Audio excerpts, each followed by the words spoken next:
साथियों, दिल्ली से लेह की तकरीबन 1.5 घंटे की सुबह की फ़्लाइट से हम लेह पहुंच गए हैं और ये है लेह का एयरपोर्ट।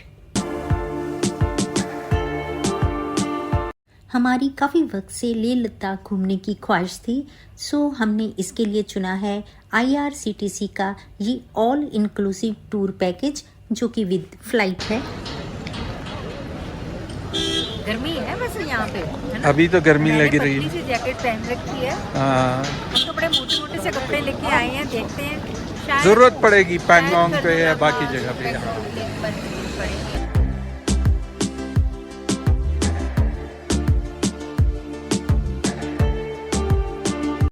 हमारी ये यात्रा 7 डेज और 6 नाइट्स की है, जिसमें हम थांग बॉर्डर, पेंगोंग लेक, खारदुंगला पास, चांगला पास और अनेकों टूरिस्ट स्पॉट्स और मोनेस्ट्रीज को विजिट करेंगे। लेह तकरीबन 11,000 फीट की हाइट पर है। फ्लाइट से सीधा हम इस हाइट पर मात्र 1.5 घंटे में ही लैंड कर गए हैं। क्योंकि यहाँ पर ऑक्सीजन का लेवल कम है, सो हमें एक्लेमेटाइज होना होगा। वैसे हमें जर्नी से 2 दिन पहले डायामोक्स टेबलेट स्टार्ट करने की इंस्ट्रक्शंस दी गई थी। हमने मेडिसिन स्टार्ट कर दी थी और इसे कंटिन्यू भी रखेंगे।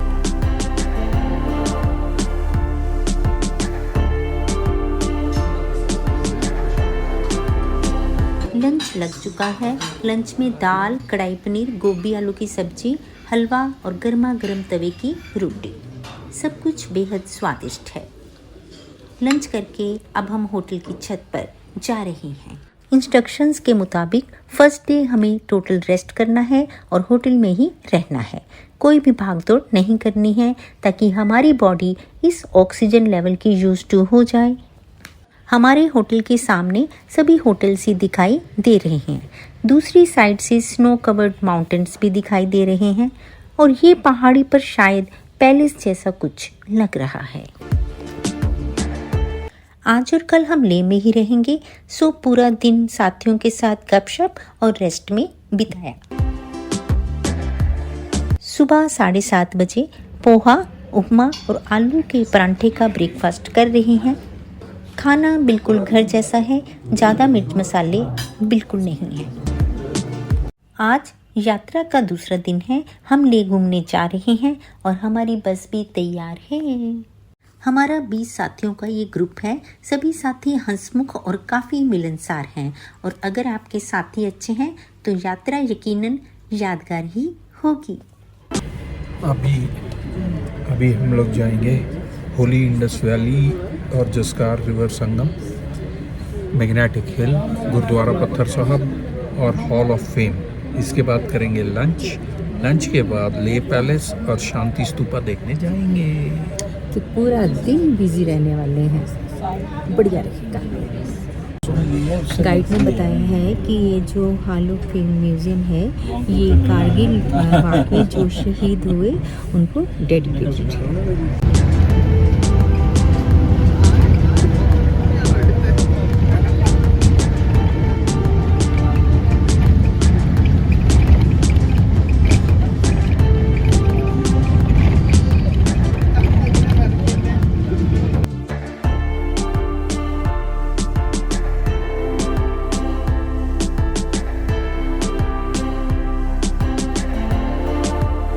तो अब हम जा रहे हैं हॉल ऑफ फेम देखने, जो आर्मी का म्यूजियम है।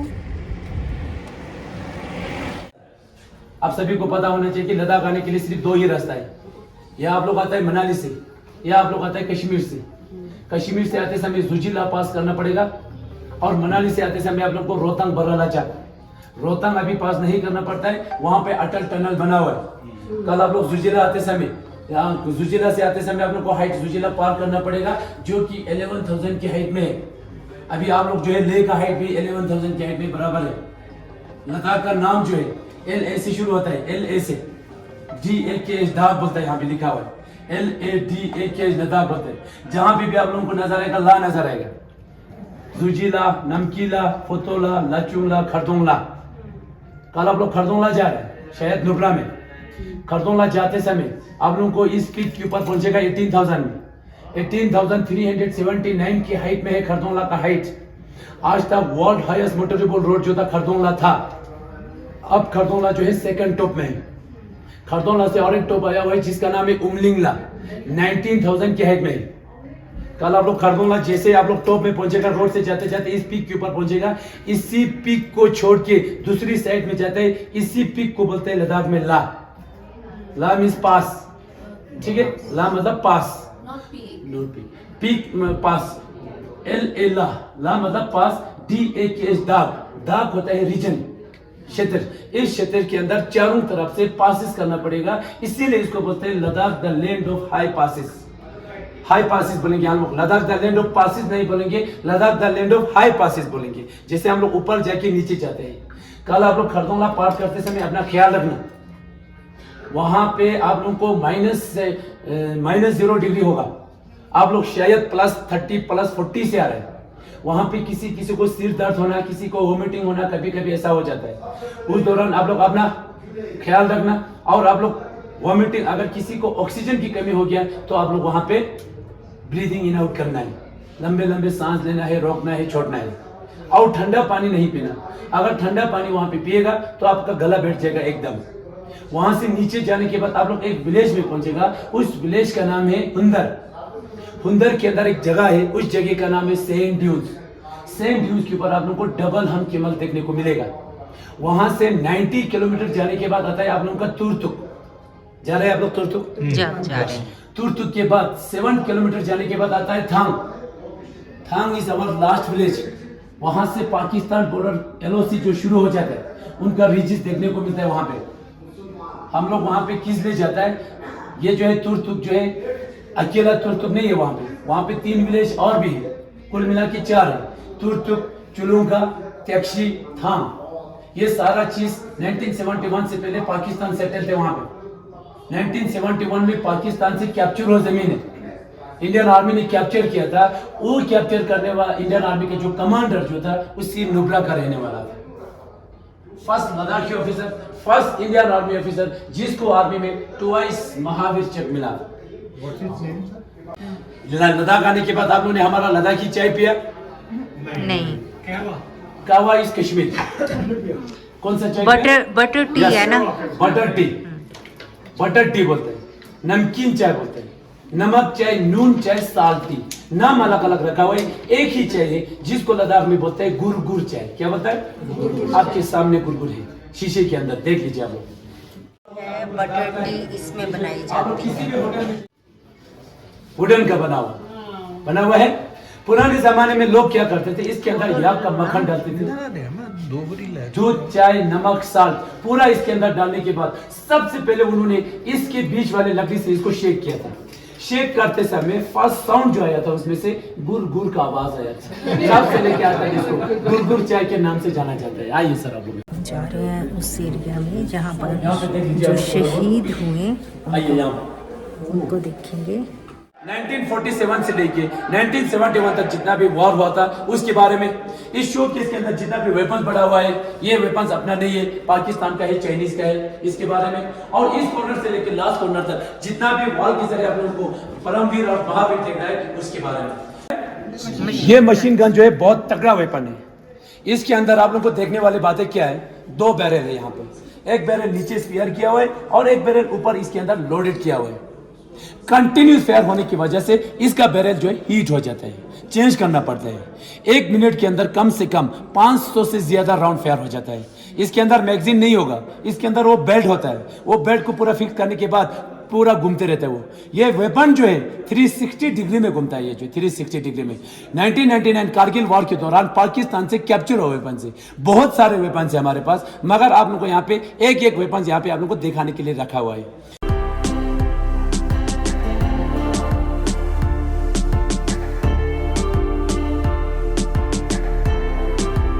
जाना चाहिए आप लोग की आवाज से ये हॉल हिल जाना चाहिए। हिलेगा? जोश हिलेगा, हिलेगा? हाउ द जोश? हाउ द जोश? चलिए दोबारा शुरू कीजिए। भारत माता की भारत माता की जय, भारत माता की जय, भारत माता की जय। Thank you. इसके अंदर जितना भी ब्लू लाइन में आप लोग को दिखा रहा है, ये रिवर से कोई छोटे रिवर कोई बड़े रिवर, चाइनीज से 2 बड़े रिवर इंडिया की ओर बह रहा है, एक है इंडस रिवर और दूसरा है शिंगू रिवर। उसके बाद पाकिस्तान से इंडिया की ओर एक रिवर आ रहा है जिसका नाम है शिकारा रिवर, आपके सामने ठीक। उसके बाद इस बॉर्डर के अंदर कुछ रेड लेटर में कुछ गाँव का नाम लिखा हुआ है रेड लेटर में, जैसे कि गुलतारी, गोर, मटियाल, बिचौदेन, मरोल, ये पीओके का कुछ गाँव है जो कि अभी भी उसके अंदर मौजूद है। पीओके क्या होता है? मुझे आवाज नहीं आ रहा है। पाकिस्तान ऑक्यूपाइड कश्मीर जो कि पाकिस्तान वाले बोलते हैं आजाद कश्मीर। उसके बाद जितना भी एरो हेड मेरा और इंडिकेट कर रहा है ये एलओसी है। एलओसी क्या होता है?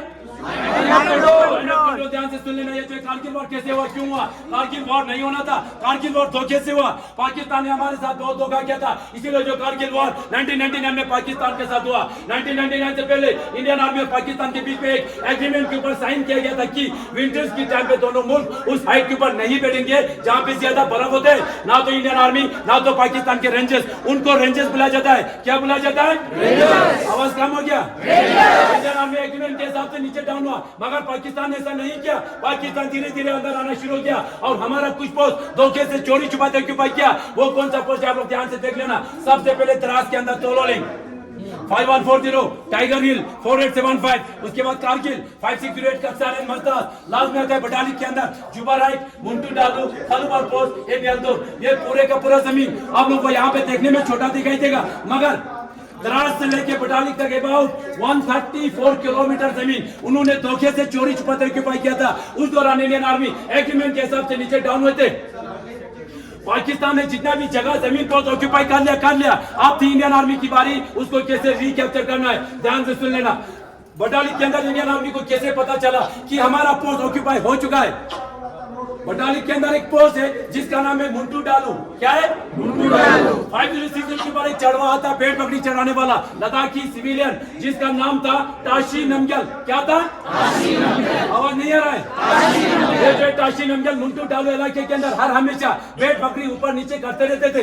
एक दिन मुंटू डालू इलाके के अंदर उसने वहां पे कुछ हरकत को देखा। वहां पे कुछ लोग हरकत कर रहे थे। पहले उसने देखा कि ये इंडियन आर्मी की पाकिस्तान आर्मी। वहां पे उसने देखा लंबे चौड़े पठानी सूट में 8 से 10 लोग पत्थर से बंकर बना रहा था। उनको कंफर्म हुआ कि इंडियन आर्मी नहीं है, पाकिस्तान आर्मी है। इसीलिए फटाफट बटाली बेस में आके इंडियन आर्मी को इंफॉर्मेशन दिया जाता है, सर मुंटू डालू इलाके के अंदर कुछ हरकत हो रहा है, आप लोग देख लेना बोल के इंडियन आर्मी फटाफट एक्टिवेट हो जाता है और यहाँ पे पेट्रोलिंग किया जाता है। उस पेट्रोलिंग कमांडर का नाम था कैप्टन सौरभ कालिया। क्या था?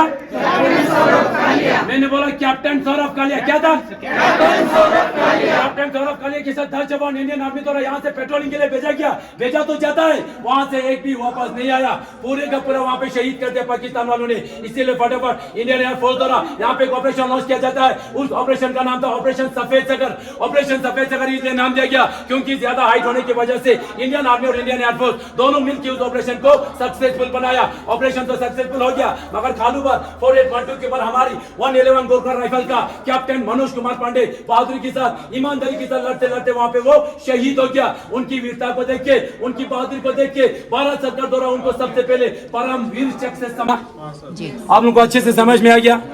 ये कारगिल वॉर 3 मिनट के अंदर बोलना बहुत ही कम होता है। 3 महीने को 3 मिनट के अंदर बोलना बहुत कम होता है। मैं आप लोगों को यहाँ पे फोर्स नहीं कर रहा हूँ, मैं आप लोगों को यहाँ पे जबरदस्ती नहीं कर रहा हूँ कि भारत माता को जोर से बोलिए, भारत माता को ऊंची आवाज में बोलिए। मैं आप लोगों से विनती करता हूँ कि भारत माता को हमेशा ऊंचा रखिए।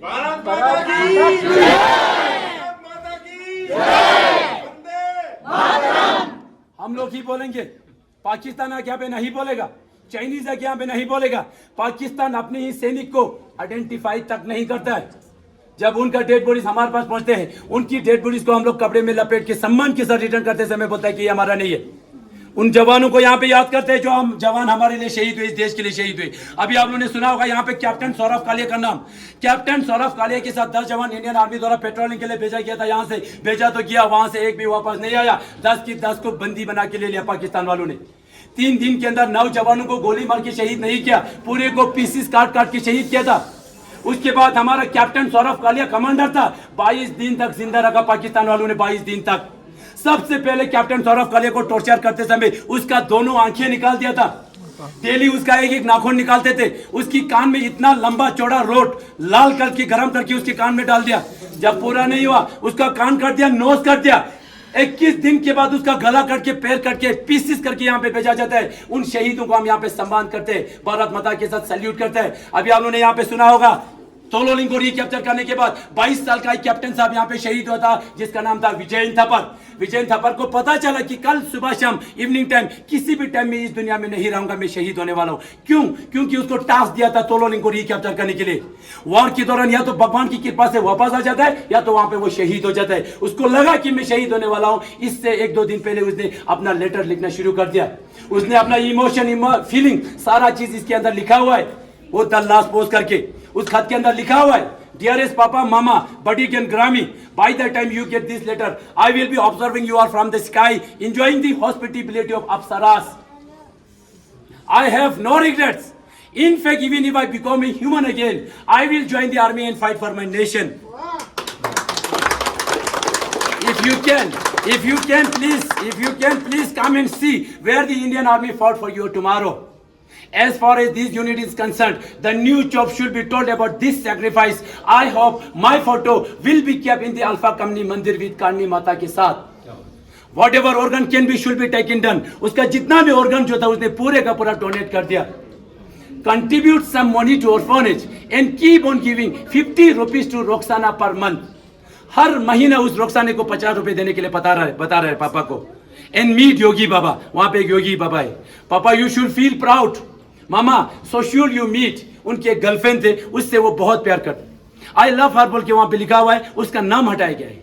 मम्मी को बता रहा है आप एक बार जाके उससे मिल के आना बोल के. लास्ट में उसने लिखा हुआ है forgive me for everything wrong I did. अब वो 22 साल की उम्र में क्या गलती करेगा? 22 साल की उम्र में इसका जीवन स्टार्ट ही था. 22 साल की उम्र में यहाँ पे शहीद हुआ. में मारेगा क्योंकि हम लोग नीचे, वो लोग टॉप में. 18,000 से ऊपर था टाइगर हिल का ये, और हम दाएं बाएं से जाएंगे तो उन्होंने कवर किया था. अब एक ही रास्ता बचा हुआ था, टाइगर हिल पहाड़ के बैक साइड वाला. इस बैक साइड वाला इतना स्लाइडिंग वाला रास्ता था, यहां से एक चिंटी भी ऊपर चढ़ेगा वो भी फिसलने वाला था. इतना स्लाइड वाला रास्ता था. दुश्मन को भी पता था कि यहां से एक चिंटी नहीं आ सकता तो लोग कहां से आएंगे.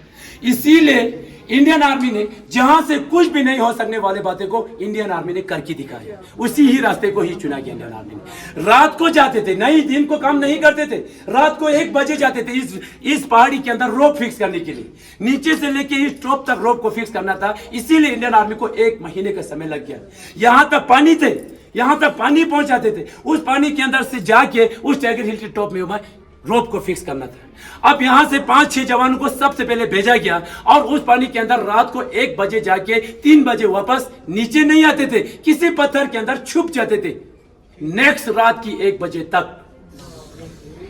29 दिन तक उनको एक बूंद पानी नहीं मिला. एक बूंद खाने की बात छोड़ो, एक बूंद पानी नसीब नहीं हुआ. अगर हम इस टॉप के ऊपर बोर्ड नीचे से जा रहा है और नीचे हम लोग पानी लाओ खाना लाओ बोलेगा तो पाकिस्तान हरकत देखेगा. तो इसीलिए एयरफोर्स का भी इस्तेमाल नहीं किया. खुद नीचे से अगर थोड़ा सा भी हरकत देखेगा तो हमारा जितना भी हम लोगों ने काम किया पूरे के पूरा नीचे चला जाएगा. इसीलिए उन्होंने 1 महीना बर्दाश्त किया. वहां पे 5 जवान 29 दिन के बाद इस टॉप के ऊपर पहुंचा. वहां पे एक बंकर बना हुआ था सिर्फ धोखा देने के लिए. इस बंकर के अंदर खुद लोग नहीं बैठते थे. हमारे 6 जवान इस बंकर को चारों तरफ से घेर लिया, उधर ही ब्लास्ट कर दिया पाकिस्तान वालों ने. पूरे का पूरा वहां पे शहीद कर दिया. शहीद होने के बाद पाकिस्तान के 4 जवान आते हैं वहां से ऊपर से नीचे और इन जवानों को उठा के उस बंकर के अंदर फेंक देते हैं एक बेड बकरी की तरह. मगर आप लोग देख लीजिए, भगवान का करिश्मा देख लीजिए. जो 6 जवान वहां पे शहीद हुआ था, उस 6 जवान को वहां पे लेटा के रखा था. भगवान की कृपा से उस जवानों में से एक जवान जिंदा था जिसका नाम था योगेंद्र सिंह यादव. 18 ग्रेनेडियर का था. वो सुन रहा था, देख रहा था हरकत. जब उसको दुश्मनों ने उठा लिया उस दौरान 15 सेकंड के लिए उसने अपना सांसें ही बंद कर दिया था. वहां पे दुश्मन के कमांडर बोलता है वहां से दोबारा एक बार बंकर में देख के चेक करके आ जाओ, क्या पता इसमें से कोई जिंदा तो नहीं है. 3 पाकिस्तानी आते हैं, देखते भी नहीं, चेक भी नहीं करते, बाहर से दोबारा फायर करना शुरू करते उनके ऊपर. 5-6 जवान शहीद हो चुका था. जो जवान वहां पे जिंदा था उसके ऊपर भी लग गया. उसकी पैर में 9 गोली लग गया. वहां उसकी हाथ में 7 गोली लगा और वहां पे फायरिंग करते समय एक गोली आया सीधा उसकी चेस्ट में लग गया. पैर में लग गया, ऊं तक नहीं बोला. हाथ में लग गया, ऊं तक नहीं बोला.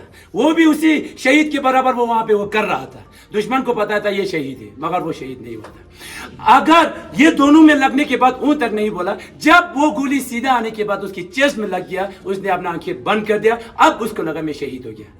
उसके बाद उसका सांसें भी पता नहीं क्या हो गया था। अब उसको कैसे पता चला कि मैं जिंदा हूं बोल के? दुश्मन की कमांडर बोल रहा था ये सब मर चुका है। अभी हम लोग ऊपर जाके देखते हैं नीचे से कोई आ तो नहीं रहा। जैसे सभी जवान ऊपर की ओर बढ़ रहे थे, लास्ट वाला पाकिस्तान की जवान जो है पीछे थे, उसका पैर जो है इसकी पैर से टक्कर लिया। टक्करने के बाद तभी पता चला उसको, हाँ मैं अभी भी जिंदा हूं। अब उसकी जेब में आखिरी गोली, आखिरी दुश्मन बोलते हैं हम लोग, या वो गोली हमारी खुद के लिए रखते हैं, या तो अगर फायदा मिले तो पाकिस्तान को, अगर फायदा ना हो उससे वो नहीं मर जाता तो हम खुद मर जाते। वहां पे हम पाकिस्तान के अंदर वो नहीं करते। आखिरी गोली हमेशा अपने पास रखते हैं, या तो जेब में होगा या तो यहाँ पे किसी जगह टंगा होगा। हम पाकिस्तान के अंदर सरेंडर नहीं करते। सरेंडर करेगा तो ये वाला हाल हो जाएगा जो अभी हम, उनको तो बेचारा जिंदा उन्होंने गार्ड लगा के रखा था, बंदी बना के ले लिया। अब ये हमारा वार के दौरान इसने अपनी जेब में से ग्रेनेड को निकाल दिया और 7 पाकिस्तान जो ऊपर बढ़ रहे थे उस 7 पाकिस्तान के ऊपर ग्रेनेड को फेंक दिया। 7 सेकंड के बाद ग्रेनेड 7 आदमी तो छोड़ो, 50 आदमी होगा तब भी उसको उड़ा देगा। 7 आदमी को बर्बाद कर दिया वहां पे उन्होंने। अब उसको एक चिंता जता रहा, अब उसको एक ही चिंता जता रहा था, क्योंकि बहुत गोली लगा हुआ है। 29-30 दिन तक उन्होंने खाना नहीं खाया, उसका ब्लड खत्म होने वाला था। एक ही चिंता हो रहा था उसको, इसकी बैग में अपना तिरंगा था, उस तिरंगे को कैसे मैं लहराऊं। जब तक तिरंगा नहीं लहरेगा तब तक हमारे जवान को पता नहीं चलेगा, जब तक तिरंगा नहीं लहरेगा तब तक हमारा वो नहीं हो जाता। जहां पे भी आप लोग पोस्ट देख लीजिए, हर पोस्ट को रिकैप्चर करने के बाद वहां पे हमारा तिरंगा होता है, तभी हमारा जवान देखेगा, वो जवान ऊपर आएगा।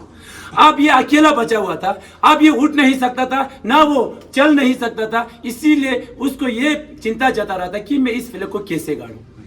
अब वो पेड़ के बाल रेंगते रेंगते इस लूप होल के, इस बंकर के इस कॉर्नर में जाके इस तरह बेड की तिरंगे को इस तरह रख दिया इसने एक हाथ से। हवा आया, ये तिरंगा जो है थोड़ा बहुत लहराया, हमारे जवानों ने नीचे से देखा। अब वो दौड़ के तो नहीं आ सकता है, वो रोब के साथ आ रहा है। तो इसीलिए इसको लगा अभी मैं 2-3 सेकंड के बाद शहीद हो जाऊंगा, उससे पहले मैं भारत माता भी नहीं पुकार पाऊंगा। इसने लेटे लेटे उस तिरंगे को सल्यूट मार के इस तिरंगे के सामने भारत माता की जय पुकार के वहां पे वो गिर गया था। वहां पे इस तरह गिरने के बाद वो तिरंगा हमारे जवानों ने देख लिया, तभी हमारे 5 जवान वहां पे पहुंचा। वो वहां पे बेहोशी की हालत में मिला, उसको पानी पिलाया, उसको होश आ गया। 17 गोली लगने के बाद जीवित मिला, 17 गोली लगने के बाद अभी भी जीवित है। पाकिस्तान को यहां से एक भी टुकड़ा लेके जाने नहीं दिया, इसीलिए पाकिस्तान को यहां से एक भी टुकड़ा लेके जाने नहीं दिया। इसीलिए हर साल 26 जुलाई को कारगिल विजय दिवस मनाते हैं। और इस दौरान इस देश की सुरक्षा करते करते उन माओं का 3 महीने के अंदर 527 जवान इस देश के लिए शहीद हुए और 1100 से ज्यादा यहाँ पे घायल हुए। थैंक यू, जय Hind. Thank you so much. मेरे वतन के लोगों, जरा आँख में भर लो पानी, जो शहीद हुए हैं उनकी जरा याद करो कुर्बानी। जय हिंद, जय हिंद की सेना, जय हिंद।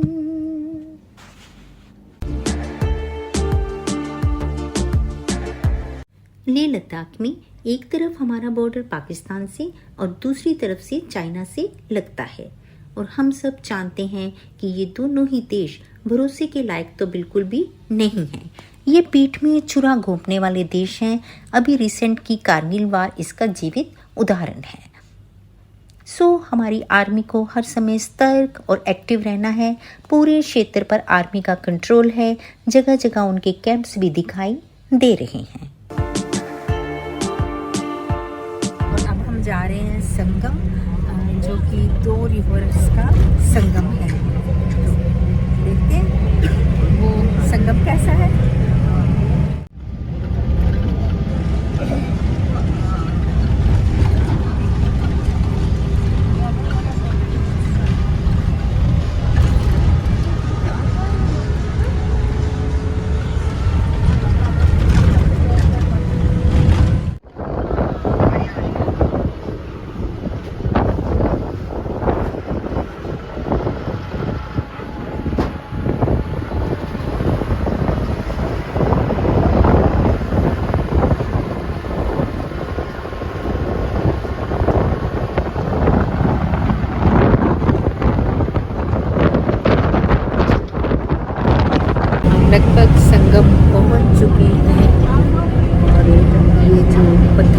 पहाड़ हैं बेहद खूबसूरत लग रहे हैं। हालांकि ये ग्रीन नहीं है, लेकिन उसके बावजूद ये बड़े सुंदर लग रहे हैं। और नीचे भी ऊपर से जब हमने वो रिवर देखी तो वो भी बड़ी सुंदर लग रही है। और नीचे अब जाना उतरना शुरू हो गए हैं ताकि हम उस पॉइंट पर पहुंच सकें।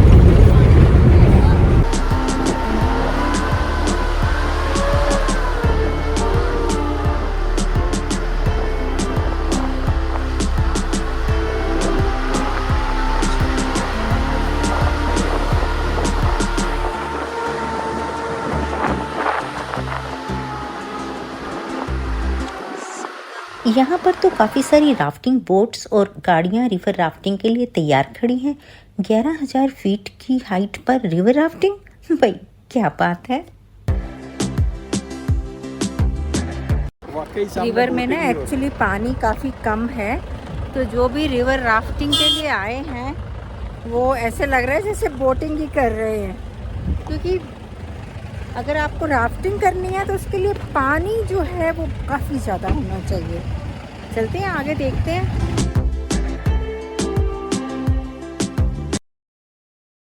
लेकिन हमारा अनुमान गलत निकला।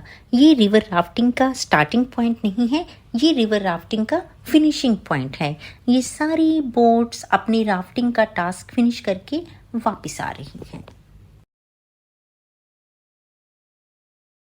वो सामने की तरफ से जंस्कार रिवर और इस तरफ से इंडस रिवर आ रही है।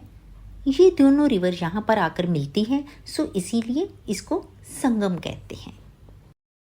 रिवर राफ्टिंग के लिए यहाँ से 45 मिनट्स की दूरी पर चिल्लिंग पॉइंट है, वहाँ जाना होता है। राफ्टिंग 28 किलोमीटर, 16 किलोमीटर और 8 किलोमीटर की होती है और प्राइस रेंज तकरीबन 800 से 3200 पर पर्सन रहता है। ये दोनों रिवर्स यहाँ पे मिल रही है। एक का ये कलर डार्क है और एक ये लाइट कलर की है। वो इंडस जो है उधर से आ रही है और जंस्कार जो है वो सामने से आ रही है। दोनों के कलर में फ़र्क है। वो मटमैला सा पानी लग रहा है और ये देखिए दोनों पानी का डिफरेंस भी है, और ये थोड़ा सा क्लीन है। और उधर से देखो तो पानी बड़ा तेज है। मुझे एक कावा दे दीजिए और एक कॉफ़ी दे दीजिए। नदियाँ किनारे और मैं पी रही हूँ ये कावा टी, और ये बड़ी टेस्टी है। सच में बहुत टेस्टी है, बहुत टेस्टी है। ज़रूर पिए कावा टी। यहाँ पर संगम पे कैफ़े पे, ये संगम कैफ़े है। कावा टी और ये मेरे पीछे संगम। कॉफ़ी कैसी है? कॉफी ठीक है, बहुत अच्छी नहीं है। हाँ, लेकिन कावा बड़ा टेस्टी है। कावा बहुत टेस्टी, मैंने भी टेस्ट किया आपका कावा, बड़ा टेस्टी है ना।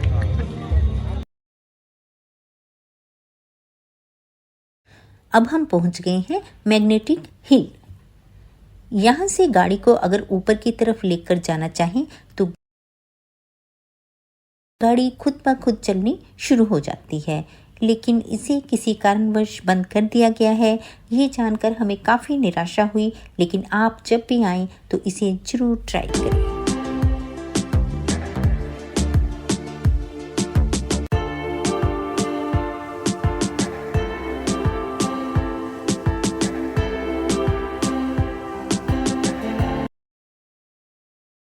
प्रथम गुरु श्री गुरु नानक देव जी लोगों का कल्याण करते हुए जब ले आए तो यहाँ पर पहाड़ी पे रहने वाला राक्षस लोगों को बहुत तंग करता था। गुरु जी ने नदी किनारे अपना आसन लगा लिया। एक दिन जब गुरु जी प्रभु की भक्ति में लीन थे, तब राक्षस ने गुरु जी को मारने के लिए पहाड़ से बड़ा सा पत्थर गिरा दिया। गुरु जी से स्पर्श होते ही पत्थर मोम जैसा बन गया। गुरु जी के शरीर का पिछला हिस्सा पत्थर में धंस गया। गुरु जी के शरीर का निशान आज भी पत्थर पर मौजूद है। गुरु जी को जीवित देखकर राक्षस हैरान रह गया और गुरु जी के चरणों में गिर गया। ऊपर पर्वत पर जाने के लिए सीढ़ियों का रास्ता भी बना हुआ है, जहां से राक्षस ने गुरुजी को मारने के लिए पत्थर को फेंका था।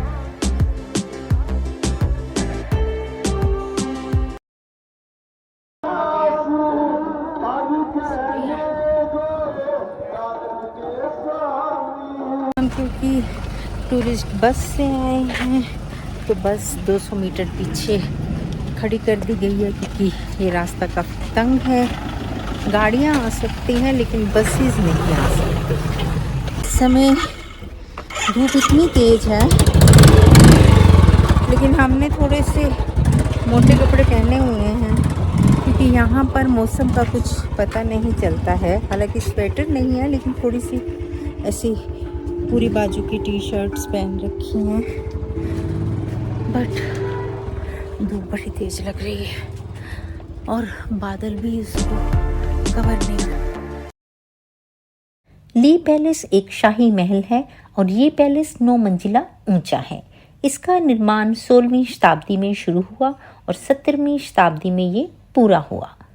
महल की छत से पूरे शहर का मनोरम दृश्य दिखाई देता है और हम ऊपर जाकर ये दृश्य आपको भी दिखाएंगे।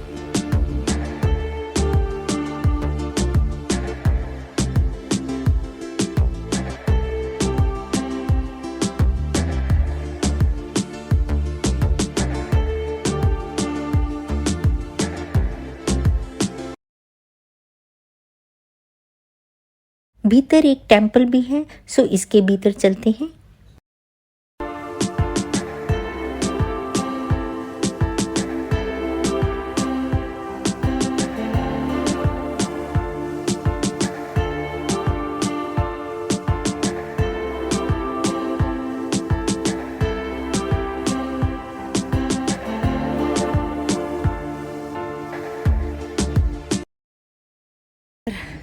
आसमान देखो कितना ब्लू है और साथ में बादल हैं, और मेरे पीछे ये मिट्टी के पहाड़, पूरा ले, और इस तरफ देखो वो दूर दूर जो है वो स्नो पीक्स माउंटेन है, बिल्कुल मेरे पीछे।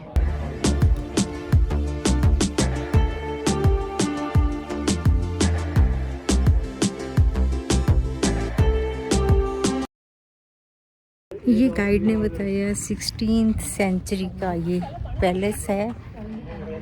उस समय के राजे महाराजे इतनी ऊंची हिल्स पे कैसे प्लान करते थे कि कोई पैलेस बनाया जाए, और फिर जो नीचे वाले जितने भी स्टोरीज हैं इस पैलेस की, वो जो भी हैं उनमें कोई अस्तबल है, कहीं पे कोई स्टोर रूम है, कहीं पे कुछ है, और ज़्यादा तो जो है वो जो ऊपर की स्टोरीज जो थी वो ही काम में लाई जाती थी। और ये देखिए ऊपर मंदिर है,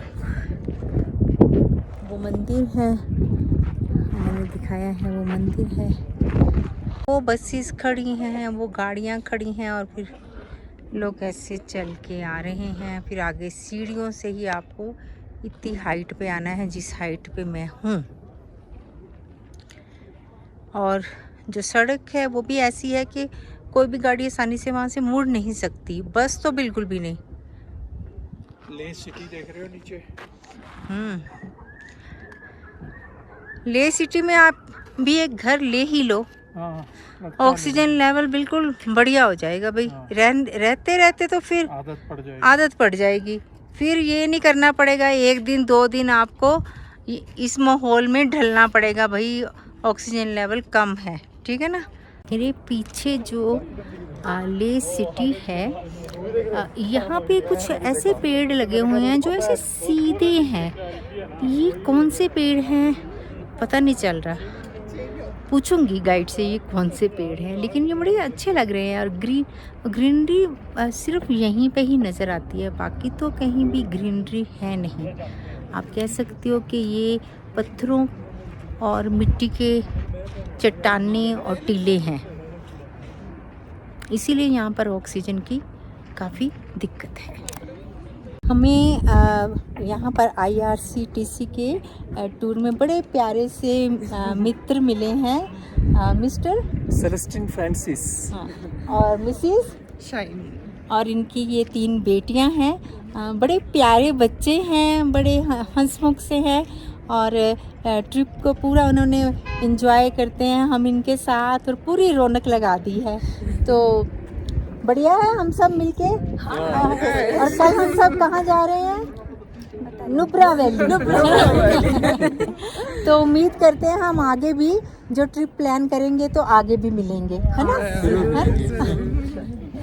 अब हम जा रहे हैं शांति स्तूपा। धूप बड़ी तेज है इस समय।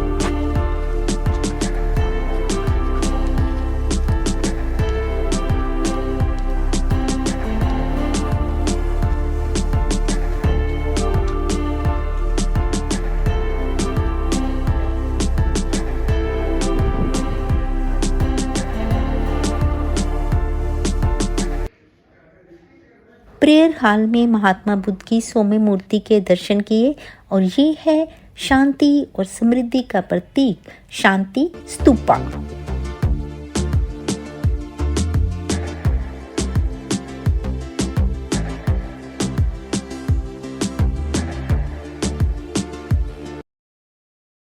ये एक सफेद रंग की गुंबदाकार इमारत है। बौद्ध धर्म के 2500 साल पूरे होने के जश्न में ये स्मारक बनवाया गया था। यहाँ से भी बर्फ से ढके पहाड़, ले घाटी का सनराइज और सनसेट के बढ़िया दृश्य देख सकते हैं।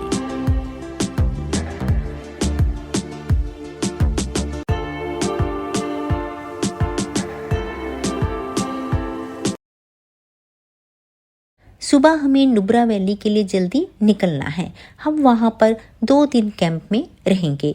अगर आपको हमारा चैनल पसंद आ रहा है तो प्लीज़ लाइक, शेयर और सब्सक्राइब जरूर करें। आगे की यात्रा के लिए बने रहें हमारे साथ। धन्यवाद, शुक्रिया।